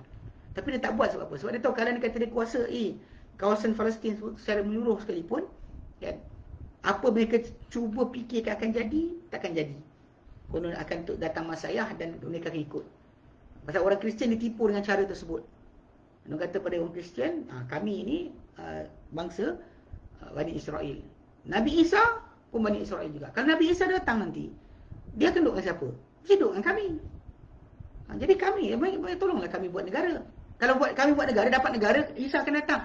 Kalau Isa datang nanti, kami ikut, kita tengok apa Isa cakap. Kalau Isa kata korang betul, kami ikut korang. Itu yang sekarang kita lihat orang-orang Kristian duk sibuk tolong. Sibuk tolong pembinaan kerajaan haram tu. Punca dia untuk kononnya kalau kerajaan tu komplit, maka Isa akan datang balik. Ni ditipu bulat-bulat. Baik. Kemudian antara juga sifat mereka adalah kebakhilan, kedekut. Kalau siapa yang Muslim kedekut tu, dia jaga sikit sebab anda dah separuh perangai macam Yahudi. Sekejap. Macam penyakit wahan. Kan? Diorang ni memang pengecut. Umat Islam kita ni dijadikan dalam hati kita ni hubub dunia, takut mati tu akan timbul. Tapi diorang ni kalau ikutkan memang macam tu perangai diorang. Tak pernah sekali pun berani. Tengok dalam kisah Musa lah, Musa ajak masuk bandar. Diorang kata pergi dengan engkau dengan Tuhan kau pergi perang, kami tunggu sini. Dan ketika Talut datang kan, ajak mereka lawan kan dengan Jalut. Kan diorang berundur. Jadi memang diorang tak pernah berani pun. Kita umat Islam ni datang boleh dibaiki balik. Diorang ni dengan keadaan tadi takkan baik. Unless kita ulang balik, mereka tukar kepada Islam. Dan bawa Allah Ta'ala baiki keadaan mereka. Dan macam tak nyatakan surah Ar-Ra'd kan, innallaha la yughayyiru ma biqaumin hatta yughayyiru ma bi anfusihim. Allah tak akan ubah apa pada satu kaum tu kecuali mereka ubah apa dalam diri mereka. Dalam diri mereka apa? Iman. Kalau iman tak betul, maka baiki iman dahulu. Baru Allah Ta'ala akan berikan perubahan pada keadaan. Okey. Kebakhilan. Allah tak nyatakan dalam surah Al-Baqarah 245. Allah tak nyatakan, man dzalladzi yuqridullaha qardan hasanan fayudha'ifahu lahu adha'afan katsira. Barang siapa yang meminjamkan kepada Allah Ta'ala pinjaman yang baik, mana pihak bagi pinjam, nanti Allah Ta'ala balas kemudian. Maka Allah Ta'ala akan gandakan untuk dia dengan gandaan yang banyak. Jadi dikata apa? Dikata pada Nabi bila Allah Ta'ala sebut macam tu, dia kata, wahai Muhammad, kan, sallallahu alaihi wasallam, adakah perlu Tuhan kau, kan, sampai miskin ke Tuhan kau ni, sampai perlu pinjam pada hamba dia? Maka Allah Ta'ala pun Allah Ta'ala pun hukum mereka dengan sifat yang cela. Sebab mereka tuduh Allah Ta'ala macam tu. Allah Ta'ala nyatakan surah Al-Ma'idah, kan, bila mereka kata, kan, yadullah maghlulah, dengan tangan Allah Ta'ala terpasung, tak boleh nak bersedekah, tak boleh nak infak dan sebagainya. Maka Allah Ta'ala jawab pada mereka dengan surah Al-Ma'idah ayat ke-64, ghullat aydihim. Allah Ta'ala kata, yang terpasung tangan mereka sebenarnya yang terpasung, bukan tangan Allah Ta'ala. So, mereka kata macam tu sebab mereka menghina Allah Ta'ala. Allah Ta'ala balas balik, kan, ghullat aydihim wa lu'inu, dan mereka dilaknat bima qalu, dengan apa sebab mereka katakan, bal yadahu mabsutatan yunfiqu kama kaifa yasha, bahkan tangan Allah Ta'ala, kedua tangannya terbuka, memberikan infak, memberikan akan tanggungan, belanja tanggungan kepada siapa-siapa yang dikehendaki, macam mana dikehendaki saja. Jadi Yahudi ini adalah sebenarnya bangsa paling bakhil, paling kedekut. Kan, jadilah macam kes kita kata jadi ceti, kan, dia kena kedekut. Orang yang nak jadi kaya macam ceti ni kena kedekut. Infak harta tu bukan tanda dia. Kita Muslim lain, Muslim kita lain. Dan beberapa hari dibuatkan kempen pun dah belas juta dapat. Cuma saya ulang balik, itu ikut strategi salah. Jangan maklum pada orang apa benda kita kumpul. Benda-benda macam ni kadang benda yang tak perlu, kan. Yang penting sampai kepada penduduk di sana duit tersebut untuk bantu mereka. Bukannya untuk kita bangga-banggakan kita dapat kumpul banyak. Itu kan cara dia. Okey, baik. Jadi antara lain yang kita sebutkan tadi adalah sifat mereka. Allah tak nyatakan dalam Quran Karim adalah mereka ni dikenakan dengan kehinaan. Dalam surah Al-Ma'idah ayat 112, ayat tadi kita baca, okey. Allah nyatakan, a'udzubillahi minasyaitonir rajim, duribat 'alaihimud dhillatu aynama thuqifu illa bihablin minallah wa hablin minan nas. Dikenakan atas mereka kehinaan di mana saja mereka berada, kecuali kalau tidak, saya mereka takkan lepas kecuali dengan satu hubungan daripada Allah Ta'ala ataupun dengan hubungan dengan manusia. Berkata Ibn Jarir At-Tabari, okay, telah dimestikan, melazimi orang Yahudi ni yang mendustakan terhadap Muhammad SAW kehinaan di mana mereka berada di muka bumi. Di mana tempat mereka berada dalam dunia ni, daripada negeri umat Islam ke, orang musyrik ke, semua sekali ni mereka akan dihina. Kecuali dengan satu hubungan dari Allah Ta'ala dengan hubungan daripada manusia. Itu perjanjian Allah Ta'ala dengan mereka atau perjanjian dengan manusia untuk mereka. Bahawa mereka ada nilai. Jadi kendaki dengan hubungan ni, sebab yang akan mereka aman dengannya diri mereka daripada orang beriman. Ke atas harta mereka, ke atas anak-anak mereka. Kan? Maka kalau ada perjanjian dengan Allah Ta'ala, perjanjian dengan manusia, barulah mereka dapat keselamatan. Jika tidak akan ada. Sebab tu diorang berkali-kali, kalau apa jadi, diorang sibuk suruh buat perjanjian. Itu saya kata, perjanjian Oslo, perjanjian perjanjian Camp David. Diorang sentiasa cuba tarik orang untuk buat perjanjian. Dan sebab tu bila orang yang terikut buat perjanjian, dia akan tertipulah dengan cara Yahudi tadi. Ya. Dan mereka sekarang ni di bawah lindungan orang-orang Nasrani Amerika. Kalau kita lihat sekarang dan mereka dah kinaan kalau bukan kerana orang Amerika Syarikat, Yahudi tak dinilai. Ya. Sekalipun mereka memiliki bom nuklear sekalipun, kapal terbang dan sebagainya, mereka hanya ada kedudukan sebab Amerika Syarikat lindung. Ada macam-macam helikopter dan sebagainya, kan. Itu sebab dia. Jadi mereka mengatasi umat Islam daripada kekuatan ketenteraan. Tapi kan, mereka sebenarnya tak boleh bergerak sendiri. Mereka bergantung dengan Amerika Syarikat punya kuasa. Kalau Amerika Syarikat tak ada, mereka tak ada benda pun. Tak siapa takut dengan Yahudi ni. Tak siapa boleh tak ada siapa yang akan dengar ataupun ambil kira dengan mereka. Sebab tu Allah Ta'ala nyatakan, kan? Dalam surah Yusuf ayat 21, menerangkan perkara ni, kita kena ingat. Apa jadi pada kita umat Islam sekarang ni, keadaan yang kita tak suka ni, tapi kena ingat bahawa Allah SWT, dia menguasai segala-galanya. Bukannya manusia. Sebab kalau dia kata sekalipun kita lihat keadaan kita ni lemah. Pasal para sahabat Nabi SAW dahulu pernah melalui proses yang sama. Sebab ketika para sahabat terusir daripada Mekah pergi Madinah, jumlah mereka sikit, kecil. Mana pernah terbayang, siapa-siapa terbayang, dalam tempoh 10 tahun lepas baginda SAW dan para sahabat terusir daripada Mekah, mereka datang balik dalam 10 tahun tadi boleh jatuhkan dan kuasai takluk Mekah. Kemudian para sahabat pula lepas Nabi wafat. Kalau Nabi wafat tahun ke-11, Abu Bakar perang jawatan tahun ke-12. Yang tahun ke-12, 2 tahun. Umar bin Khattab anhu 2 tahun lepas dia pegang jawatan, Baitul Maqdis jatuh ke tangan umat Islam. Rom dan Parsi jatuh. Tak ada siapa boleh jangka benda berkenaan. Kita ada sejarah yang Allah Ta'ala penuhi janji dia kepada kita untuk bantuan dan pertolongan. Yang kita sekarang ni jangan lupa tentang perjanjian, tentang hubungan tersebut. Sebab kadang-kadang kita sibuk tengok keupayaan kita, betul kita akan gagal. Tapi kita lupa sebenarnya Allah Ta'ala, macam ada dalam surah Yusuf 21, wallahu ghalibun ala amrihi. Allah Ta'ala berkuasa ke atas urusannya. Walakin aktsaran nasi la ya'lamun, tapi kebanyakan manusia tidak mengetahui. Ini kesilapan kita sebab kita sibuk dengan apa kita ada, kita lupa Allah Ta'ala punya kekuatan yang boleh menjadikan hati kita, macam pemimpin kita bertukar hati atau bersatu hati untuk menyelamatkan umat Islam di sana, OIC keluarkan tentera ke, semua tersebut hanya boleh berlaku dengan kehendak Allah Subhanahu Wa Ta'ala. Satu hari tiba pemimpin kita semua sedar diri balik ke, dan semua bertaubat ke, maka jadi semua sekali bersetuju untuk menghantar tentera di sana. Dan kita kata kat situlah berlakunya kemenangan, insya-Allah. Tapi benda tu nak menggerakkan hati manusia ni hanya Allah Ta'ala saja yang boleh. Ini benda yang kita patut faham. Tidak ada sebenarnya bantuan, tidak ada kemenangan, tidak ada pertolongan kecuali daripada Allah Subhanahu Wa Ta'ala. Hanya Allah Ta'ala saja yang boleh memberikan bantuan kepada kita. Kita lupa bab ni sebenarnya. Kita sibuk dengan apa kita ada, kita lupa berkenaan dengan bantuan Allah Subhanahu Wa Ta'ala. Kerana ini sebenarnya kemenangan kita yang sebenar. Tidak ada kemenangan kecuali dengan Allah Subhanahu Wa Ta'ala punya bantuan. Sebab tu tengok balik kan, tengok sejarah Afghanistan kan dimasuki oleh tentera Rusia datang dengan gagah tapi terpaksa keluar daripada Afghanistan dalam keadaan tertewas. Punca sebab Allah tak izinkan. Amerika Syarikat pernah masuk ke Vietnam dengan tentera yang ada, punya ramai tentera dia datang, 500,000 hilang, 500,000 tentera Amerika Syarikat hilang. MIA, Mission in Action, tak tahu gimana, mati ke apa sebagainya. Yang pentingnya tentera Amerika Syarikat gagal di Vietnam. Dia ada macam-macam, tapi bila Allah tak bagi. Sebab tu kita kena faham bantuan sebenar daripada Allah Subhanahu Wa Ta'ala.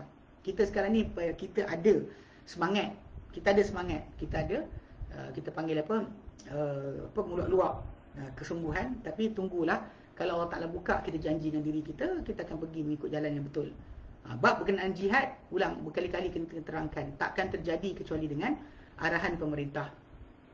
Tanpa pemerintah punya arahan, tak boleh anda semua pergi jihad. Macam potong tangan lah, pencuri. Kita belajar kitab fiqh tentang potong tangan pencuri, baca Al-Quran, baca hadis Nabi, tapi kita boleh potong tangan pencuri kecuali dengan arahan pemerintah. Macam tu juga hak untuk kita panggil kita berperang mesti dengan arahan pemerintah sahaja. Tanpa pemerintah ajar, maka tak boleh kita buat. Pemerintah tak ajak, kita tak boleh keluar. Itu syarat utama dalam masalah jihad. Antara syarat yang dilupakan. Dia kes kalau yang terjadi tajuk lain, kalau sekiranya tengah-tengah negara kita, contoh macam ketika Indonesia diceroboh oleh Australia. Lepas tu kemudian perkampungan tu tak boleh nak lawan. Dia akan berebak. Pencerobohan berlaku, dia akan timbul tajuk hukum lain. Tapi kalau sekiranya dalam keadaan sekarang ni kan, kita memang menanti untuk tentera daripada luar je masuk.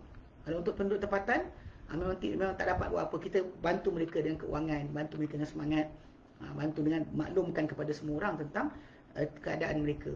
Jangan kita tak tahu hujah pula. Bila orang tanya kata Yahudi tinggal sana lama sebagainya, kita sebenarnya tanah kawasan Quds tadi ataupun Palestin tu didiami sebelum Ibrahim AS datang, ya, didiami oleh bangsa Kan'an ataupun Yabusiyah, Yabus, ya. Ditulis J, Jabus, tapi kalau bukan Yabus ikut bahasa Arab dia, kumpulan bangsa Arab. Bahkan raja, jadi nama Jerusalem tu, Jerusalem ataupun Jerusalem tu dia ambil daripada sempena tentang bandar seorang raja. Raja tu nama dia Salim, Shalim atau Salim, yang dia adalah teman kepada Ibrahim alaihissalam. Dari situ tahu bahawa sebenarnya Ibrahim batang pindah ke situ. Bukannya masalah perbuatan ni datang kemudian, tak, asalnya memang daripada Arab. Datang ke sana, Allah Ta'ala berjanji untuk beri pada mereka, sebab mereka beriman. Mereka tak beriman, Allah Ta'ala usir mereka 40 tahun, Allah Ta'ala letakkan di padang pasir, tak dapat mereka masuk dalam Palestin. So Palestin ni macam tu keadaan dia. Kita kata yang kita patut berikan sokongan kepada penduduk. Kumpulan-kumpulan yang ada sekarang yang duduk pemimpin duduk kat luar negara ni tak pakai sangat. Duduk kat London lah, duduk kat Turki lah, duduk kat Qatar lah. Diorang pengarayau kat luar negara, duduk mewah. Yang kena tekanan rakyat dekat situ. Bukannya orang-orang yang keluar-keluar ni. Bahkan tu sebab kenapa nanti macamlah hadis Nabi nyatakan berkenaan dengan orang yang Taifah Mansurah, kumpulan yang dibantu oleh Allah Ta'ala, yang sentiasa di atas kebenaran, mereka berada di kawasan Baitul Maqdis. So penduduk tu, bukan kumpulan yang sebut nama dia A atau B atau C. Kumpulan-kumpulan ni semua kadang-kadang tunggu untuk datang kutip derma je. Tapi yang duduk di sana tu yang paling perlukan kepada bantuan kita. Baik. Wallahu a'lam. Kita berhenti sini. InsyaAllah kita sambung kemudian. Yang ni posin ni apa benda? Yang ada tank duit ni. Kau main apa?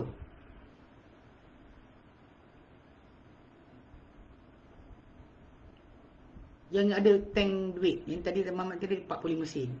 Yang seorang tu letak apa? 50 sen. Seorang ni letak apa benda tak? Okey. Apa benda tu? Kau main Yahudi punya juga. Ini jaga sikit. Kan sibuk main-main benda-benda bukan ni. Tengok orang Yahudi punya mainan main juga. Okay, baik. So kita berhenti sini insyaAllah. Ada soalan tak ada Okay. Kita berhenti sini. InsyaAllah kita sambung kemudian. Oh bagi star. Oh ya ke? Ingatkan benda ni. Tank kan. Bitcoin. Bitcoin reject. Tahu tak? Nanti ada saya baru ni Ustaz Fashan ada share berkenaan dengan penjelasan dibuat oleh Syekh Sulaiman Ruhaili. Sangat jelas berkenaan dengan kenapa Bitcoin haram. Baik. Wallahu a'lam. Okey. Wassallallahu ala sayyidina Muhammad sallallahu alhamdulillahirabbil alamin. Assalamualaikum warahmatullahi wabarakatuh. Assalamualaikum warahmatullahi wabarakatuh.